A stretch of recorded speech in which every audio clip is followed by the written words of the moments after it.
Niteka n'umunezero ntangere vyo gusubira kubana namwe banywanyi bacu mubana natwe mu makuru n'ibiganiro vya misi yose tubandanya gushikiriza kuri no monesha kuri yacu kandi yanyu Umuhuza TV. Uyu numwanya tugiye kubageza kamakuru ibiriko biravugwa bigezwe ko muri kano kanya nga mu gihugu cy'u Burundi ndetse no mu karere no mwisi muri rusangi. Ni mu gihe muri iyi minsi kuva ku munsi wa gatatu ya 29 gitugutu umwaka w'ibihumbi 2025 kuva mu gihugu ca Tanzania habaye amatora y'umukuru w'igihugu. Ibintu nivyoroshe gushika muri uno mwanya. Ni mu gihe mu mwanya uheze muto cyane uheze bihejeje gutangazwa ko uwahora ari umukuru w'ico gihugu Samia Suluhu Hassan nubundi arigwe yatsinze amatora y'umukuru w'igihugu muri Tanzania ku majwi y'ababa 98% kwijana.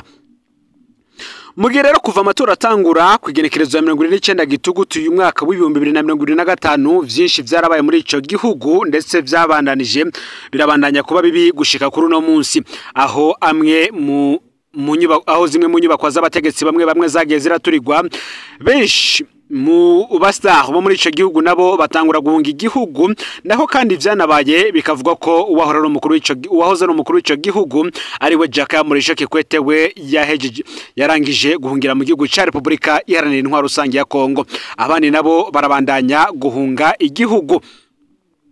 Ni mu gihe kuva ivyo vyose vyatangura umukuru w'igihugu Samia Suluhu Hassan we atarava mu gacerere ngo agire ico ashikirije ku bene gihugu nkuko tuza kubigarukako. Rero kuva ku genekerezo ya 29 gitugutu uyu mwaka gushika ubu hari imyerekano y'urutavana ko muri Tanzania. Umugujweje gutegura amatora watangaje kuri uyu wa mbere Munyonyo uyu mwaka w'ibihumbi 2025 ko President Samia Suluhu Hassan yatsinze ku majwi y'ababa 98%. Ayo na amatora yabaye atabakandida b'imigambwe itavuga rumwe n'ubutegetsi bakomeye barimwo. Bamwe mu ndorerezi mvamakungu barerekanye ko amatora yagenze nabi kandi ko n'abatavye amatora ari bake cyane. Hishira hamwe ry'umwe bwa Buraya ryashikirije ko atabwisanzure n'umwidegenzo vyaranze ayo matora. Abari mu myerekano bo mu bice bimwe vy'igihugu ca Tanzania barononye amasandugu n'amakarate y'itora. Ubu inyuma yo gutangaza ko President Samia Suluhu Hassan yatsinze amatora harindiriwe ijambo ashikiriza abanyatanzania n'amakungu nk'umukuru w'igihugu yatowe. Kuva imyerekano itanguye ibintu bitari bike harimo imiduga n'amazu biramaze guturirwa. Abantu bagera ku majana 7 baramaze kwasiga ubuzima nk'uko ibiharuro bitangwa n'umugambwe Chadema bibivuga, ariko ivyo leta ya Tanzania yo ivyamirira kure. Bikaba kandi ari rya mbere Samia Suluhu Hassan atowe n'abanyagihugu ngabo mukuru w'igihugu kuko mu mwaka w'ibihumbi 2021 igihe icegera cy'umukuru w'igihugu yaciye abandanye ikiringo ca President John Pombe Magufuli yaraheruka gutogwa na bene igihugu. Ni mu gihe abari bashigikiye uyu mukenyezi bose mu myamamazo yiwe babangamiwe cyane mu gihe cy'imyerekano. Nkuko twabivuze amatora y'umukuru w'igihugu icegera cyo n'abashinga amateka baye kugenekerezo ya 29 no gitugutu uyu mwaka no kuvuga kuwa gatatu w'indwi turiko dusozera yaravanzwe n'imyerekano. Iyo myerekano rero iracabandanya gushika n'uno munsi bikaboneka ko iruhande y'amazu n'imiduga rusange biriko biraturirwa harimo n'ivy'abaririmbyi baherekeje Samia Suluhu Hassan umukandida w'umugambwe uri ku butegetsi Chama cha Mapinduzi canke CCM canke bigaragaje ko bamushigikiye.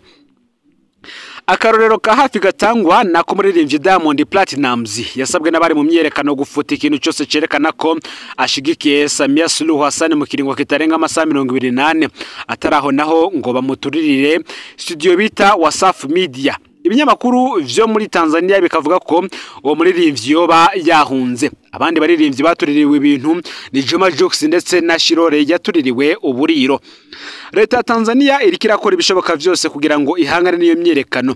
Nyitangazo urongoye igisirikare ca Tanzania yashize ahabona yibukije ko amategeko ategerezwa kubahirizwa kandi ko abariko bateza akavuyo bategerezwa kubibazwa. Abasirikare n'abapolisi bakaba bararungizwe mu bisagara vya Dar es Salaam, Mwanza na Arusha aho iyo myerekano ikomeye cyane. Nkuko tuza kubigaruka ko kandi ku rubibe rwa Tanzania na Kenya haracunzwe cyane kuko igihugu ca Tanzania cicura ko urwaruka rwa Kenya rgufatanya n'urwaruka rwa Tanzania mu myerekano. Aha mbere igipolisi ca Kenya kandi cabujije abanyakenya kujabuka kwifatanya n'abari mu myerekano muri Tanzania nko mu gace Kanamange muri Kenya. Nibikorwa vyagaze kuko bipfuza kujabuka ngo bafashe bagenzi babo bo mu gihugu ca Tanzania kugwanya igikenye cy'ubutegetsi bwa Madame Samia Suluhu Hassan. Chenda subscribe canke sabone ni butarafyinda ko kugira ngo tuzucikanwa nadushikiriza usangiza no makuru bagenza aho bari hose kugira kandi nabo baje barabo mu bambere bashikirwa n'abiriko biravugwa bigazwe ko ngaha mu gihugu cy'u Burundi hanze imbibe z'igihugu cy'u Burundi ndetse no mu makungu ya kure. No Muhuza TV rero ndabaye kaze muri ano makuru. Akajagari muri Tanzania. Nkuko twatanguye ano makuru tubivuga ibintu nivyoroshe muri Tanzania kuva ku munsi wa gatatu hari genekerezo ya 29 gitugutu y'umwaka w'ibihumbi 2025. Amatora y'umukuru w'igihugu n'abashinga amateka yakumiriye imigambwe ibiri hambaye mu itavuga rumwe n'umugambwe uri ku butegetsi Chama cha Mapinduzi. Uguze imbere mu batavuga rumwe n'ubutegetsi ni Tundu Lissu arongoye umugambwe Chadema ari mu mvuto yagirizwe icaco gwemukira igihugu. Mu mwaka w'ibihumbi 2017 naho yarigeze kuraswa arakomereka bikomeye ariko Imana irakingarakira. Indongozi nyinshi z'uwo mugambwe rero ziranyegeye izindi zirapfunzwe akaba ariko aranavugwa n'abanyurujwe barabugwa irengero. Abatavuga rumwe n'ubutegetsi bwa Tanzania bavuga ko ata amatora yabayeho kwigenekerezo ya 29 gitugutu uyu mwaka ho ngo vyabaye nko gufata ikibanza cy'umukuru w'igihugu bakagihereza ubwo obihitiyemwo.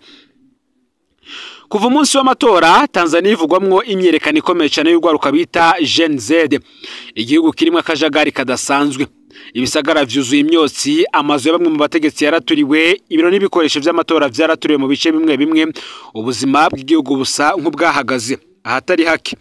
Internet yarahagaritswe mu gihugu hose. Ejo ho n'umuyaga nkuba wari wacitse mu gihugu cyose. Amabarabara menshi ntari karakora. Hari n'abakeka ko imbibe zose za Tanzania zishobora kugagwa. Ku rubibe rwa Kenya na Tanzania ho akavuga urwaruka rwinshi rw'abanyakenya Gen Z rushaka kwinjira gufasha urwaruka rwa Tanzania kubandanya imyerekano. Haravugwa kandi abatari bake bamaze kwicwa muri iyo myerekano y'urwaruka kuko nkuko twabigarutse ko umugambwe utavuga rumwe n'umugambwe uri ku butegetsi ari wo Chadema watangaje ko igitigiri cy'abarenga amajana 7 bahasize ubuzima. Haravugwa kandi ugushamirana hagati y'igipolisi n'igisirikare. Abasirikare ntibashigikiye ko abapolisi barasugwaruka ruri mu myerekano. Urwaruka rwa Gen Z ruboneka umengo bishimiye abasirikare kugeza ubu amaso yose ari ku gisirikare ca Tanzania. Tanzania kikaba ari kimwe mu bihugu bike cyane vya Afrika bitigeze bamwe gutembagaza ubutegetsi ku nguvu. Samia Suluhu Hassan rero mu mwanya nubwo ibintu vyifashe gutya nabi cyane mu mwanya muto uheze ajeje gutangazwa ko yatsinze amatora ku majwi 98%. Ibiriko biraba wome ngo naco bibwiye abategetsi kuva bitanguye President Samia Suluhu Hassan yigumiye mu gacerere mu kanya gaheze. Umugwi ujejwe gutegura amatora muri Tanzania watangaje ko Samia Suluhu yatowe ku rugero rwa 98%. Tanzania kugeza ubu yarizwe nk'igihugu gitekanye. President Samia Suluhu Hassan yari yaje afise ishusho yo kongereza umwidegemvyo mu gihugu.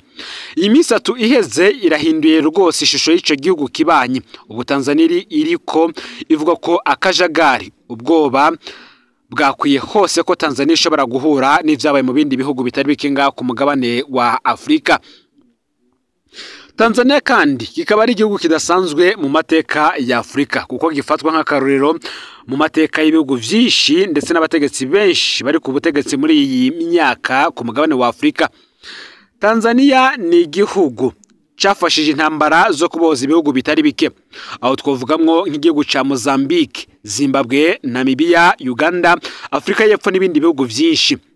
Tanzania rero ntiyari ikwiriye kubamwe akajagari nkaka ngo vyiza abatwara ico gihugu bamenya kuganira nabo batavuga rumwe maze imurika garuka hakaba amatora meza abanyagihugu bose biyumvamwo ngo vyo baye vyiza kandi Tanzania itanze akarorero keza kuri uyu mugabane wa Afrika.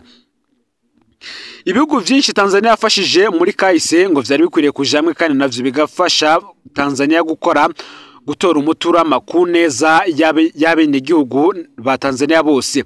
Afrika yose irubaye intwari mwarimu Julius Nyerere umugenza akomeye w'incungu y'u Burundi Rudoviko Rwagasore. Igihugu ca Nyerere nigikwiriye kubica akajagari abanyagihugu yagwaniye nibumvirizwe bahabwe demokrasi nyayo. Kugeza ubu nta wuzi biri muri Tanzania iyo bizohereza bishobora bukuvana n'ingene igisirikare kizogoma cigenza muri ibi bintu ndetse n'ingene abategetsi bashobora gufata ingingo yo kumviriza abenegihugu babo. Reka tuvuye gato mu biriko biravugwa mu gihugu ca Tanzania tubandanize ku bindi biriko biravugwa ngaha mu gihugu c'u Burundi. Hakaba ari umuvyeyi ahangaritse mu bitaro Rwakarede bati ninde azomutabara. Hari amakuru menshi avuga ingene abagwayi bagorerwa mu bitaro Rwakarede i Bujumbura. Umwe mu bagize ico bashikiriza yagize ati ndagize mwiriwe neza hama nizere ko mukomeye. Nabonye inkuru nyinshi zivuga ku cerekeye amanyanga ariko arakorerwa mu bitaro Rwakarede ibihabera nakumiza. Hari umuvyeyi ahagwarije umwana yavutse atagira aho umwanda mukuru uca. Umuvyeyi arahagorewe bimwe bitagira uko wobivuga. Ubwa mbere yarahaje mu kwezi kw'indwi uyu mwaka azanye uwo mwana hama bamuha isango ryo mu kw'icumi. Yaragarutse igenekerezo ya 16 Gitugutu uyu mwaka w'ibihumbi 2025 ibikoresho vyose vyo kumukora barabimutuma aravyigurira ku mafaranga yiwe. Amaze kubishikana bamubwira ko hari icuma capfuye ngo azokogwa ku munsi wa kane nukuvuga hari igenekerezo ya 23 Gitugutu uyu mwaka. Hageze naho ntibabaye bakimwakira bunguruza ku wa kane wakurikiye igenekerezo ya 30 Gitugutu uyu mwaka. Uwo munsi ho yarashitse no muri bloke kugira bamukorere operation hama ntibamukora kandi abaganga bari batanze ikarata yerekana ko umwana akogwa. Umwana arashika muri bloke ntiyakogwa. Ku munsi w'igenekerezo ya 31 Gitugutu uyu mwaka rero niho nahaca nsango umuvyeyi n'umwana bariko bararira baboroga ariko abaganga umengo ntacu babwiye. Bamaye yindi sangwe kwigenekerezo ya 6 Munyonyo uyu mwaka w'ibihumbi 2025. Umuvyeyi n'umwana bararushe kuko ntibava muri kino gisagara bava mu ntara ya Burunga. Rero ijwi ryanyu ngira ryosheka kure rikagira ico rihinduye ahandi umuvyeyi n'umwana bararemvye tukabegwa ko ibitaro nk'abijya bikora amabi nkayo. Nakamaramaza kubona ko umwana bashobora kumugirira operation ariko ntibabikore kandi bisanzwe bivugwa ko mu kwinjira udafise uguserukira batokwakira vyoroshe. Muti none umukena zobu wande tabaza wewe kumbure vyoshikira umushikiranganje akaba ari we ahenduka inshuti y'uwo muryango gutyo nabo bakubahwa. Ibitaro Rwakarede biragoye kumenya uko bitwagwa hamwe bimeze nk'igisata ca kaminuza y'u Burundi ariko kandi ntibireka kuba ibitaro vya leta. Hamwe abashikiranganje François Vyarimana na Redouine baradahana bofata mu minwe ikibazo cy'uyu mwana n'uyu muvyeyi. Umwana nta nkeka yoca avugwa. Sinebaza na gatoye ko umwana wa Dr François Vyarimana bomugira gutya. Sinebaza ko kandi inshuti yo hafi ya Dr Redouine baradahana yokoregwa ibi. Muti none ko bari muri leta yise leta mvyeyi abana bose b'u Burundi sabana babo nibakore ku rutsinga gusa babaze kino kibazo kiratora umuti. Sivyo gusa kandi kuko abagwariye mu bitaro Rwakarede Bujumbura n'ubundi babandanya gutanga intahe zabo zibiriko birabashikira mu gihe bagwariye muri ivyo bitaro. Hari indi ntahe koma bakorerwa mu bitaro Rwakarede vy'Ibujumbura. Uti mwavuze ku bintu bibera muri hospital Rwakarede turabasavye mubandanye kubivuga ko ibintu biberayo nagahombera munwa. Itariki ya 6 Gitugutu uyu mwaka jewe niyo nari imperekereje umuvyeyi yari kuri programme ya cesarienne. Twageze isaha imwe y'igitondo tuhasanga undi muvyeyi yahageze isaha 12 z'igitondo nawe ne ari kuri programme ya cesarienne. Murazi yuko yuri kuri programme yo kubagwa hari amasaba kubwira ntusubire kurya ikintu na kimwe canke kunywa. Umuvyeyi yarahagorewe hamwe numva gahinda. Twebwe twaratomboye rwacu yarakiriwe isazi 5 bari baduhejeje. Uyu muvyeyi wundi baramujana bakamwambura ukazubona basubiriye kumusora ngo narindire harabaye ivyihuta urgence. Ivyo zabaye incuro zigera kuri 3 mbona. Umuvyeyi yararize aravuza induru k'inzara mwishe bamubwiye ko yo kwihangana.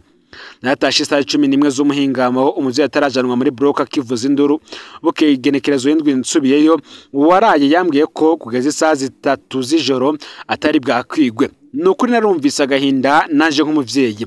Mwumve namwe iryo bara kw'ivyo bitaro sinzi yuko akorera abaganga canke inyeshamba. Birateye agahinda ibihabera kumbure mwuguma musemerera bo kwihanura.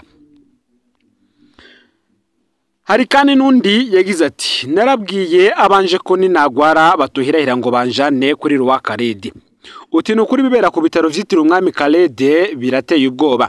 Jewe narahagwarije umumama yari yibugenza amahasa arafatwa ajugumira icuya kiramurenga ndiruka guhamagara umuforoma aranka kuza subirayo kandi aranka kuza ndiruka guhamagara dogiteri ashitse yasanze umuntu yaremvye gose baramwirukankana bashitsaho bamufashiriza barabaza umwe natabaza ubwa mbere acavuga ko atariho yarari nukuri nakubeshenjeho ubwanje narababwiye abantu tubana ko ninafatwa bakanjana mu ivyo bitaro nto yakenge nkabona niho ndi nzosha nunguruza mu bindi jewe narabujije kuzigera bantwara muri ivyo bitaro barafata n'abagwayi kandi atagateka baha uwuhivuriza ico mwavuze cyo kwakirwa neza ico mwavuze ko wakirwa neza mu gihe hari uwo muzinanye n'ukuri gukwiye nta kinyuma kirimwo rero muraguma mu bisemerera kumbura leta izohindura abakorera kuko nakumiza Mushikiranganje Redwine baradahana iki kibazo c'ibitaro bifata n'abagwayi ntimukwiye kugifata minenegwe